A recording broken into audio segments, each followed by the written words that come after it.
மீண்டும் உங்களை சந்திப்பதில் பெரும் மகிழ்ச்சி அடைகிறேன். இன்றும் ஒரு சில நிமிடங்கள் உங்களோடு. பிரச்சனை வந்த பிறகுதானே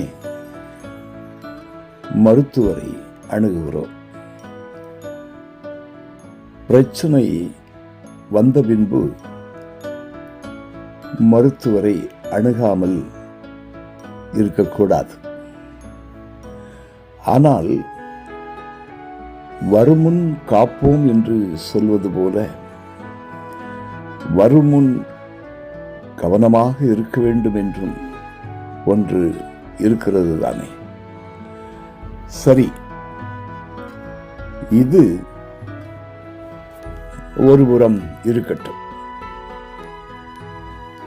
கடவுள் நம்பிக்கை உள்ளவர்களுக்கும்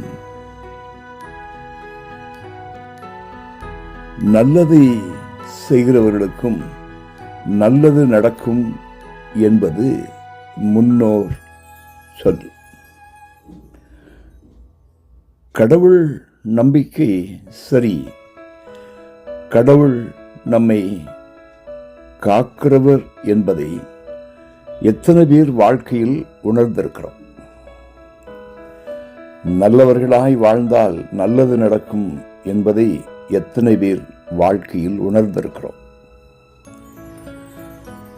கடவுள் நம்மை பாதுகாக்க வேண்டும் என்றால் பைபிள் சொல்கிறது, கடவுள் நல்லவர், கடவுள் அன்பானவர், கடவுள் நீதிபரர் என்று.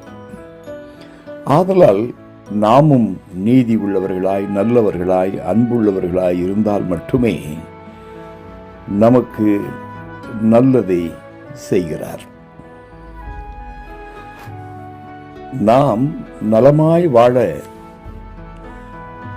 கடவுள் நம்பிக்கையும் அதோடு நல்லவர்களாய் வாழ்வதையும் கடைபிடிப்போமாக.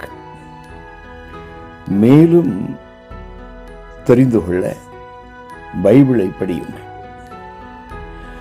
இந்த போஸ்ட் 4 பேர் நலன் கருதி மட்டுமே.